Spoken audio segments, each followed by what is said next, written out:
I just turned that thing on. And it blows a little bit of warm air down here.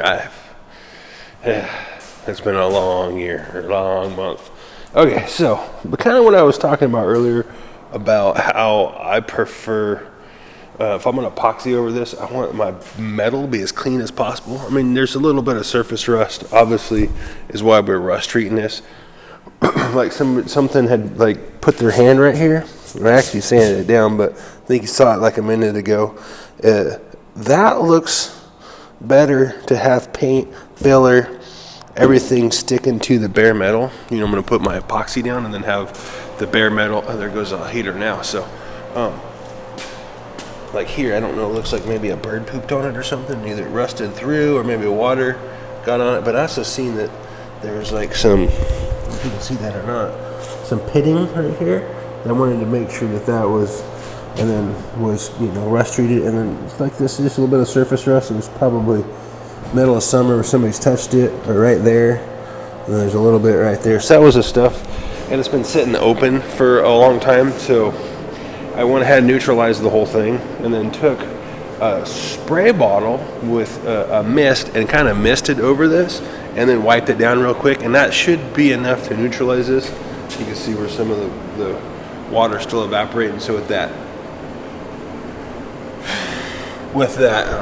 heat kicking on there, it should kick that. And then now my thing is two things: is flash rust, this flash rushing. So hopefully if I sand that down, that it'll prevent that. It's going to knock any of that off. And I don't like the idea of this, whatever this white chalky residue that I'm sanding off here, even though it's got a kind of pretty good bite. That's 80 grit, and it's you know, feathering out, and it's not peeling. So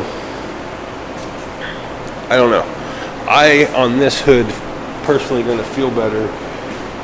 Neutralize it, strip that crap off, bare metal this thing, and get epoxied as soon as possible. I just personally feel better with a mechanical bond rather than having that kind of a chemical bond.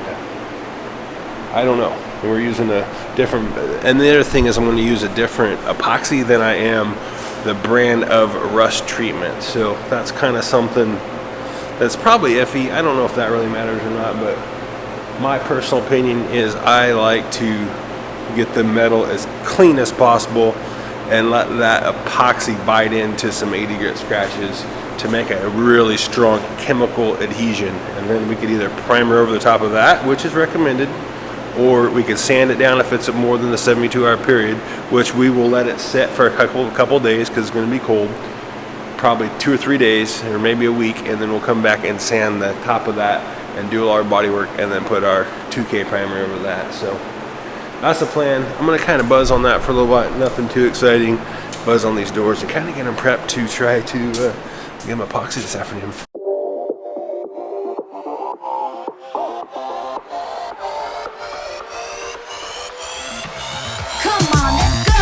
Alright, so before I get too carried away with trying to get this hood perfect, I wanted to show you guys, like, hopefully that isn't too bad with the glare from the door. With this whole section, you can kind of see like where the brace was. Now that I kind of buzzed over it with a D8 and then sanded it with an 18-inch block. And you can see the outlines of our inner bracing. Showing you guys earlier, but so this section right here, everything else feels pretty good. It's got a little bit of a low spot right there, but nothing that would be more than, you know, not too much to fill. Where like back here, this whole section here was dented in, so if you can kind of see here that like rocks back and forth. Basically, it's got a nice contoured a contour to it. Where this side here is actually lower. So if we do that right there, see it's kind of like rocked them back and forth. Do that there, it's actually like low and kind of comes back into like here somewhere. So like this whole section's low. So what I've been doing is taking a stud gun, putting it in from the bottom so I could push the panel up. because if I push down it, I'm afraid it's going to suck metal down and actually make it a little bit worse.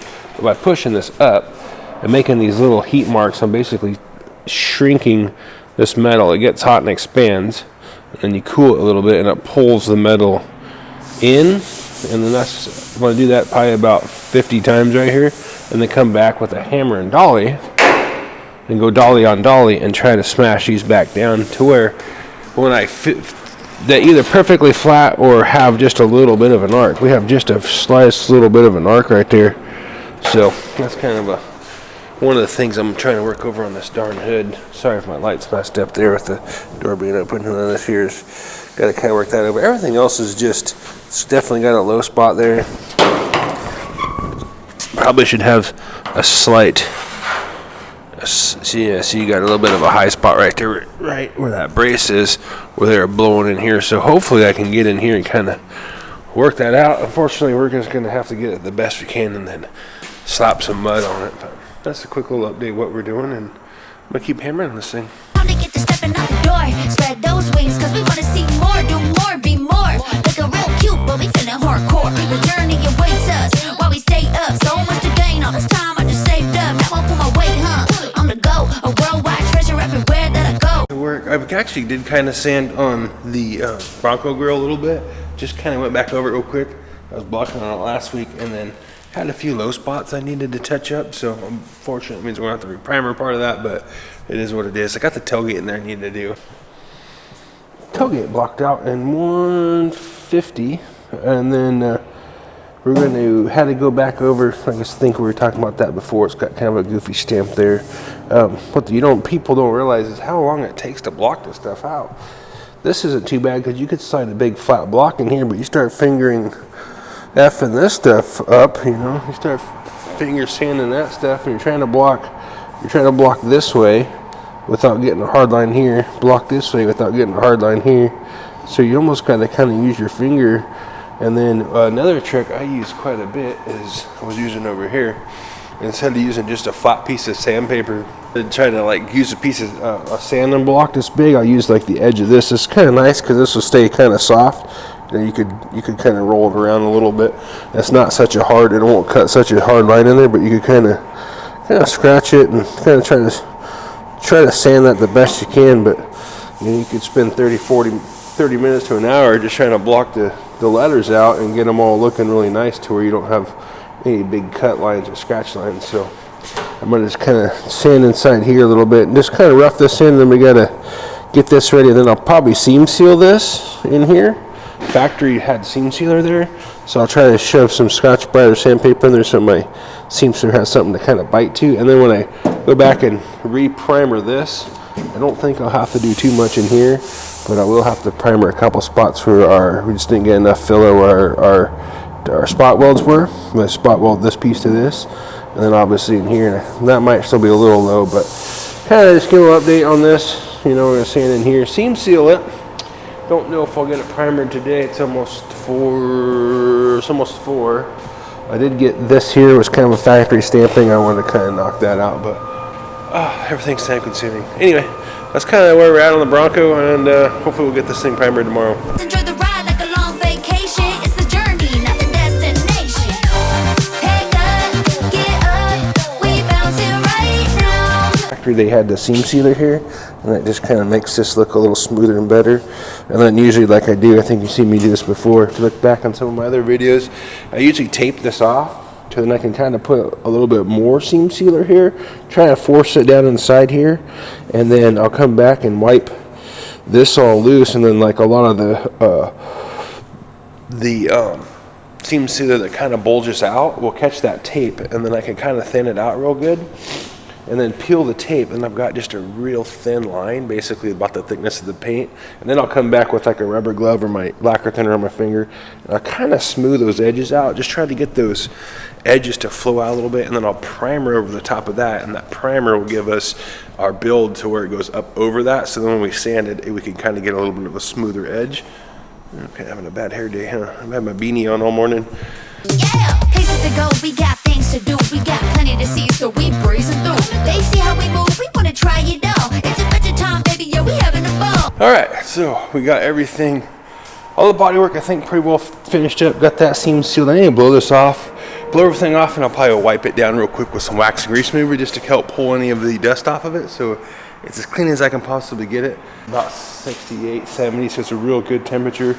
I'll probably just kind of choke my gun back and spray a little bit here. I'll probably back tape this a little bit. I'm going to spot primer just a couple spots here where I did some body work on the grill. Here, here, and then like here, here, and then here, I think. That's it, maybe a little bit in here, but I'm just going to spray a real light coat. The tailgate will have to hit. I'll go back over this. The seam sealer said we had, I think it's paintable ready, but it says 0 to 24 hours to top coat, and it's been, we do that 10, so it's been about 6 hours. So it should be a nice window to let it tack up, but still stay tacky enough to grab onto that primer. So at least that's what we're hoping. And then I'm going to more or less primer this whole thing, this edge. I'm going to try not to get too much on the Ford here, and then just kind of choke my gun down, spray a little bit here, and then kind of go over that whole top area there. And then down there, unfortunately, we broke through in more places than I wanted to. That was a brand new hood, and it's not quite as nice as I was hoping. Or brand new tailgate, I mean, not hood. Hood's right there, the tailgate. So it is what it is.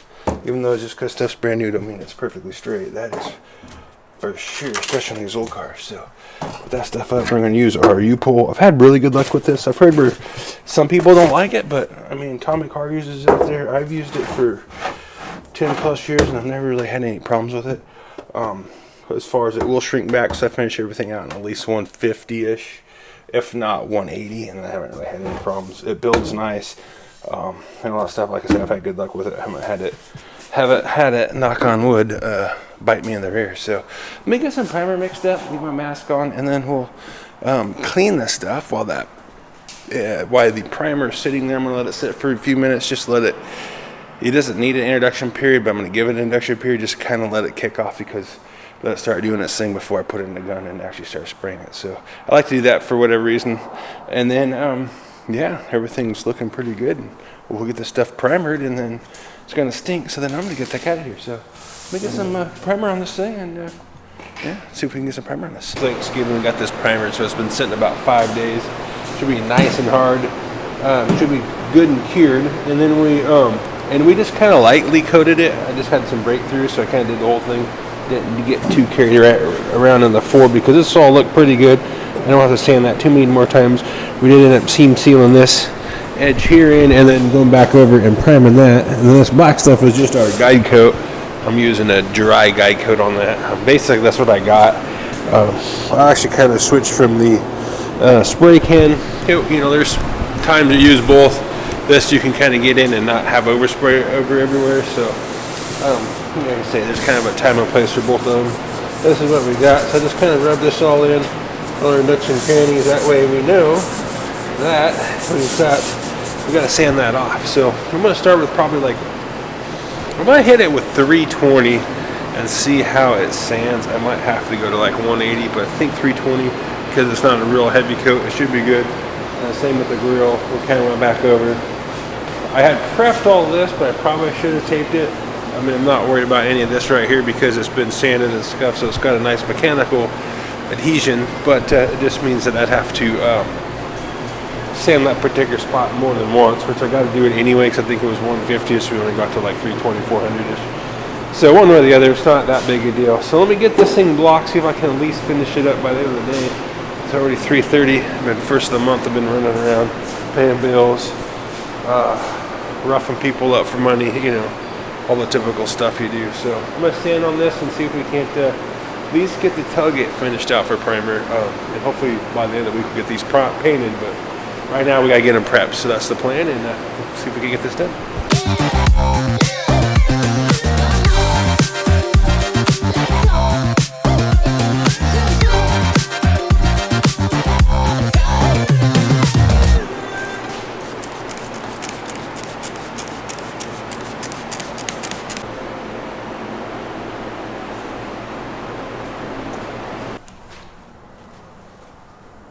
Scotch brighted it all up in the sand with 320, and then all the way up to the front here.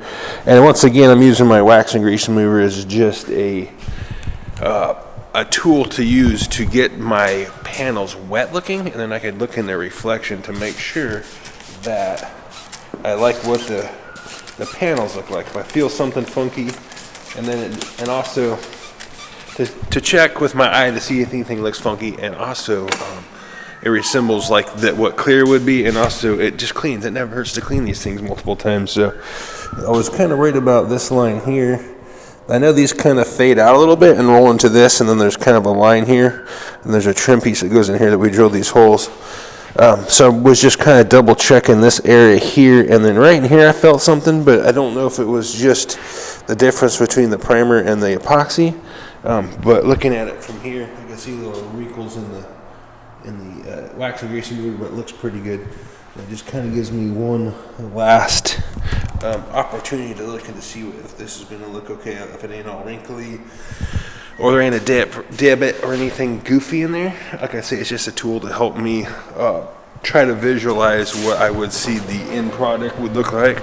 So I did something with my paper towels. We're going to go ahead and clean this thing up, and that pretty much preps.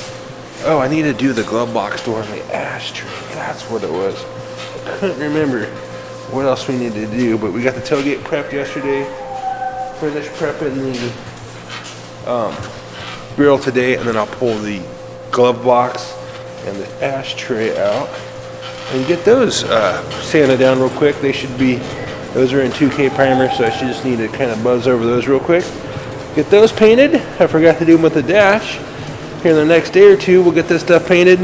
I do believe we are going to go Wimbledon white. We're going to, there's a trim piece that goes like basically from here to here. It's about a 1/2 inch or 3/4 of an inch wide. So then we'll make our two-tone line underneath that, basically split where that trim goes. This part here will all be Wimbledon white, and same as the roof and the wheels. And then this here will be our modified boxwood green. So that's kind of the plan on those, and I think he's going to have somebody come back and maybe letter the Ford, and then pinstripe or letter the Ford here in Wimbledon white. That way it kind of just pops. That's something that they wanted, the guy wanted to do, but don't have a good don't have a pinstriper on hand right now. I guess I could call Tony. Oh, I'm gonna let him worry about it because we're using Rick, but I'm gonna get a hold of him. So that wraps this up. He'll be ready for paint. We'll probably modify this stand somehow. Weld bars on here coming out. Broke it, but we gotta fix that anyway. So, and then try to grab this, maybe make a hook to where this thing is sitting up like that, and then we'll paint it with this side facing the exhaust, so if any dirt or anything gets pulled in, it'll hit the back. This will probably hang. I'm not sure if I want to hang it or lay it down in black on its back. I could definitely spray my. Oh, I bet. All right, not really sure where I left off on that. Tony stopped by. We're about the 5th person to stop by today, so some days you just don't get much done. Anyway, I know we needed to do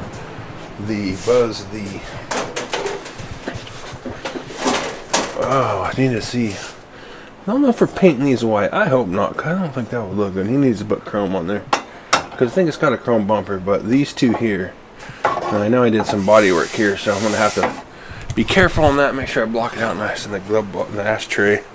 I don't think is any big deal. So let me get these things prepped, and then that stuff will be ready. And we'll either paint those stuff or we'll get on the hood. I'm not 100% sure yet. I think we'll paint this stuff, get it back, and then that'll free up some time on the hood. So that's plan. I'll get these things prepped up and keep moving forward on this Bronco.